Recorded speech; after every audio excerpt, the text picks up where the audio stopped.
Dan saya nggak pernah menghiraukan teman-teman saya mengatakan bahwa manajer saya itu punya istri dan lain-lain. Saya nganggapnya mungkin mereka sirik kali ya Mbak ya dengan hubungan kita.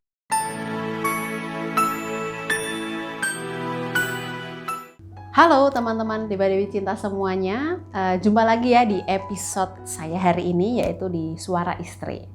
Nah, untuk cerita hari ini saya ada seorang klien wanita, dan wanita ini single. Dia sudah memaharkan mustika air mata duyung dari saya. Dan kali ini saya menyebut namanya itu Ibu Sally. Tentu saja ini nama samaran ya. Sebelum saya upload video ini, saya sudah ada perjanjian dan kesepakatan dulu dengan Ibu Sally ini kalau ceritanya boleh kita bagikan di YouTube, di sosial media. Nah, ceritanya itu dia bisa berhubungan dengan lelaki, tapi di sini keadaannya dia bingung ya, dilema, karena dia berhubungan dengan seorang lelaki yang beristri. Dan di kondisi ini, Bu Sally ini sangat bingung karena dia harus memilih dua pilihan, mau lanjut dengan lelaki yang sudah beristri tapi dijadikan istri kedua, atau dia mundur saja karena dia tidak mau disebut dengan pelakor. Nah, untuk tahu ceritanya lebih detailnya seperti apa, kita langsung saja telepon Ibu Sally agar kita tahu kenapa sih dia kok bisa hampir mau dijadikan istri kedua. Nah, kita langsung saja ya, mempersingkat waktu biar kalian semua tahu ceritanya seperti apa.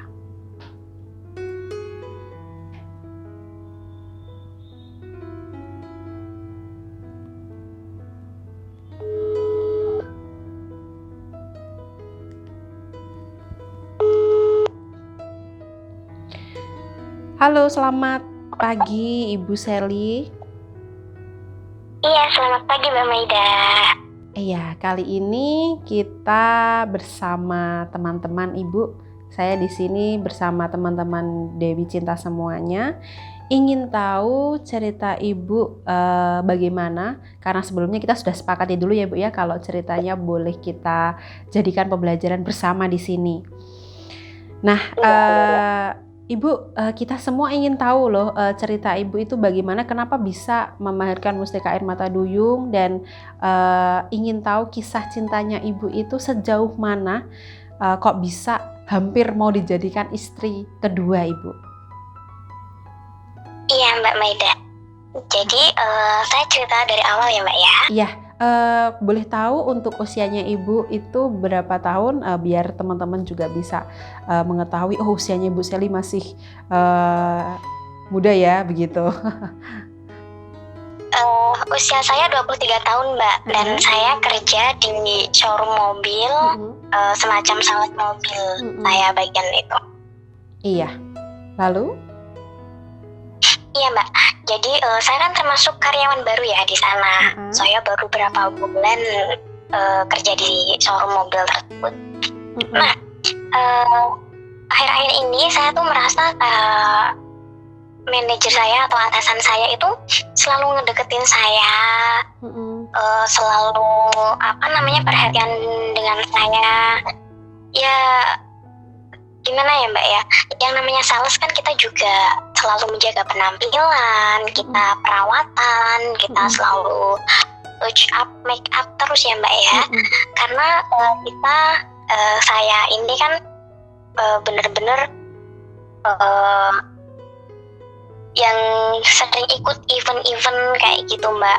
Nah, manajer saya itu juga sering ngajakin saya kalau ada event-event tertentu, padahal saya anak baru loh Mbak. Oh iya, bisa dapat kepercayaan begitu ya? Ya, nah singkat cerita, manajer saya itu sering ngedeketin saya, ngirimin saya makan, terus bahkan saya sering diajak jalan-jalan, dibeliin baju, dibeliin make up.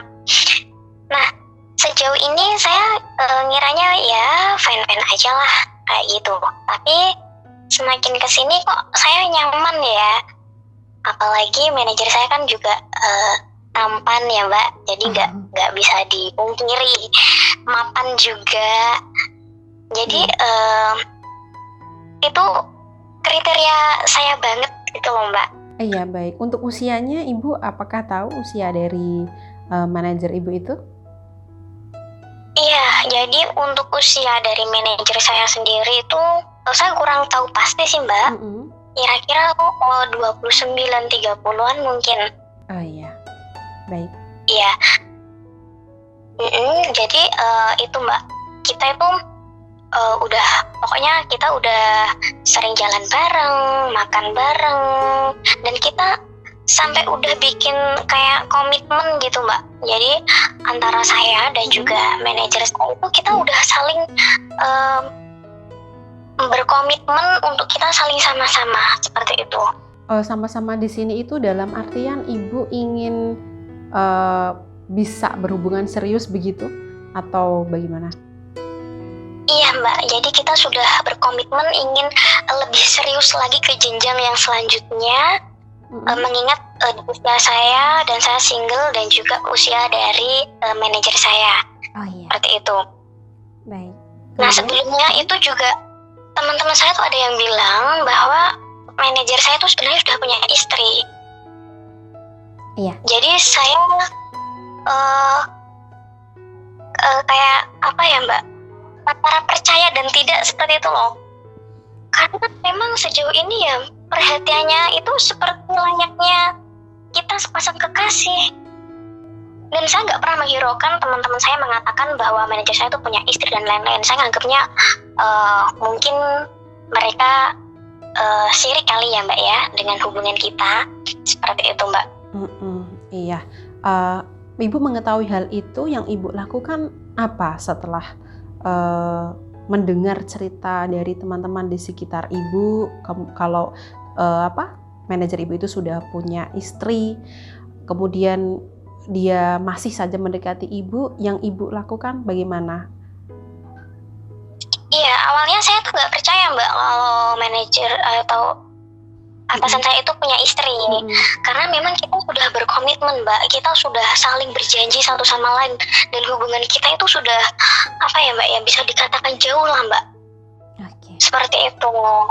Hingga akhirnya suatu ketika saya membutuhkan beliau. Nah itu saya menelpon beliau.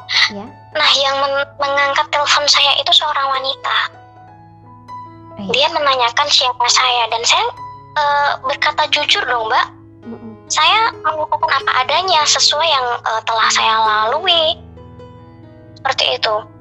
Dan hingga akhirnya wanita tersebut mengatakan bahwa dia istrinya. Nah, saat itu saya benar-benar kayak kecewa. Dan ya seperti itu Mbak, apalagi cinta saya ini sudah terlalu dalam untuk dia. Baik. Hubungan kita pun juga sudah jauh Mbak. Baik Ibu. Kemudian setelah Ibu mengetahui hal tersebut, Ibu sudah ditelepon secara langsung, sudah mendapat keterangan langsung dari wanita yang istrinya manajer Ibu tadi itu, yang Ibu lakukan apa mengetahui hal itu?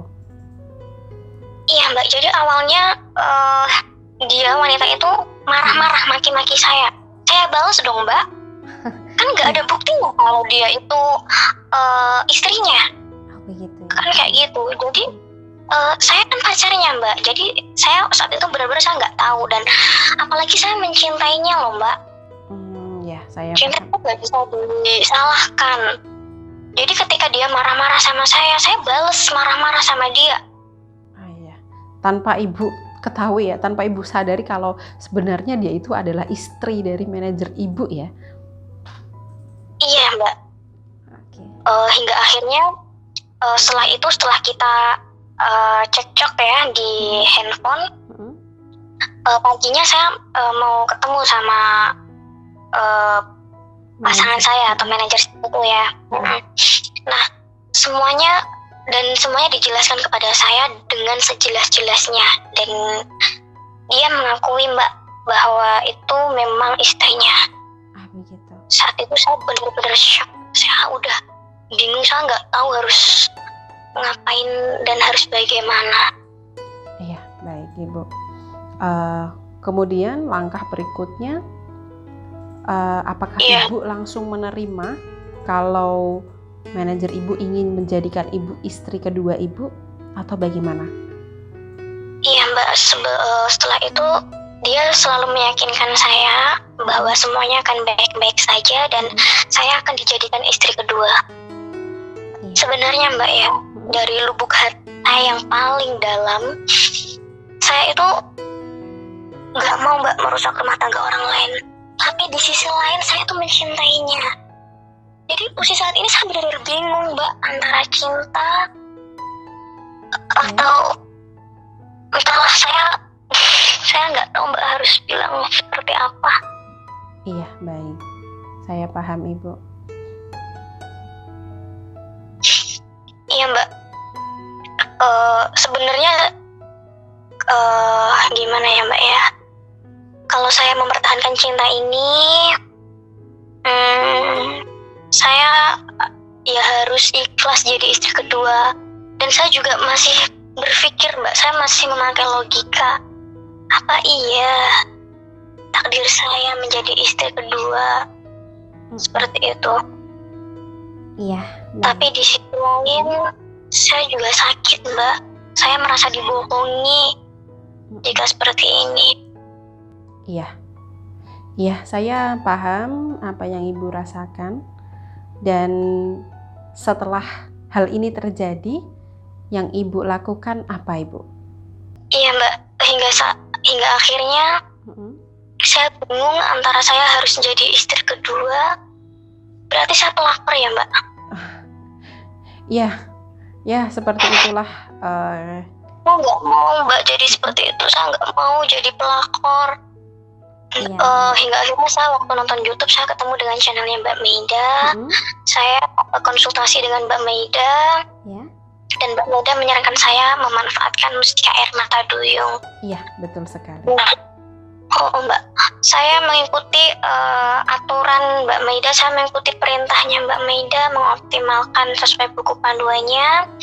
Dan alhamdulillah sejauh ini Mbak Meida, walaupun sebenarnya saya masih sakit hati dan saya masih mencintainya, kita sudah merasa sedikit tenang. Dan saya berharap saya menemukan orang yang sesuai dengan harapan saya. Dan jika memang manajer saya itu bukan jodoh yang terbaik buat saya, semoga dijauhkan dari saya Mbak. Iya, baik. Memang tujuan dari mustika itu sendiri agar Ibu nanti bisa mendapatkan jodoh yang baik, yang sesuai dengan kriteria Ibu tentunya. Iya, amin Mbak Meida. Baik Ibu, keputusan Ibu sungguh bagus sekali dan semoga ini semua ditiru oleh teman-teman semuanya. Mungkin Ibu ada pesan untuk kita di sini dan juga bagi mereka semua yang sudah melihat ini, pesan apa yang bisa Ibu sampaikan setelah mereka semua mendengarkan cerita dari Ibu? Iya, jadi buat para wanita di luar sana, kenalilah teman priamu atau pasanganmu terlebih dahulu. Karena dibohongi itu sangat sakit sekali. Dan satu lagi, jangan pernah mempunyai keinginan untuk menjadi pelakor. Karena apa? Kebahagiaanmu di atas penderitaan orang lain, karena karma pasti akan datang menimpamu. Seperti itu Mbak Meida. Baik, terima kasih pesan dari Ibu untuk teman-teman semuanya di sini. Terima kasih sudah mau sharing dengan kita, berbagi cerita dengan kita, dan semoga nantinya Ibu bisa mendapatkan lelaki yang baik, yang sesuai dengan kriteria Ibu ya. Iya, amin. Terima kasih ya Mbak Meida. Iya, baik. Terima kasih Ibu sudah mau bersedia saya hubungi dan berbagi cerita di sini. Saya tutup terlebih dahulu dan selamat pagi Ibu. Iya, selamat pagi Mbak Meida.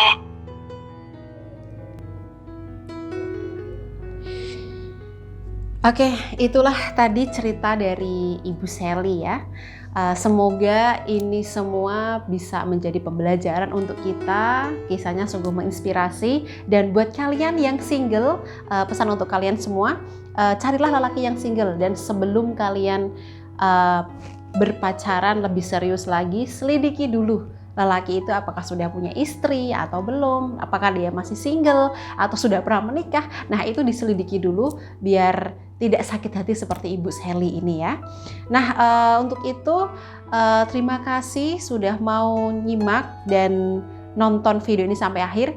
Jangan lupa di-share ke seluruh teman-teman kalian semua. Semoga ini semua menginspirasi dan bermanfaat untuk kita semua.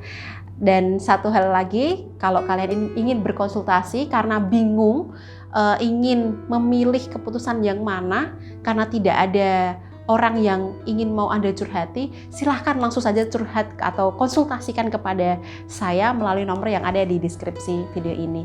Dan terima kasih, sampai jumpa, selamat pagi.